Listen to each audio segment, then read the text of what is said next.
मित्रों, आज हमारे तीसरे तीर्थंकर संभवनाथ भगवान का जन्म कल्याणक है। चलिए हम सभी भाव से चलते हैं श्रावस्ती और भगवान के चरणों में चढ़ाते अर्घ। जब प्रभु ने जन्म लिया भूपर, देवों के आसन कांप उठे, झुक गए मुकुट सब देवों के, माँ उत्तर देती युक्ति से।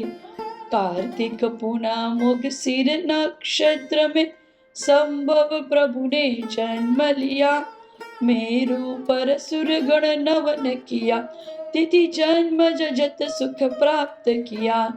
ओम ह्रीं कार्तिक शुक्ला पूर्णिमाया जन्म कलनक प्राप्ताय श्री संभवनाथ जिनेन्द्राय अर्घम निर्वपामि ते स्वाहा।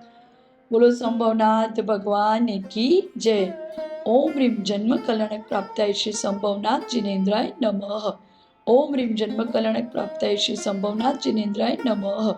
ओम ह्रीं जन्म कलनक प्राप्ताय श्री संभवनाथ जिनेन्द्राय नमः।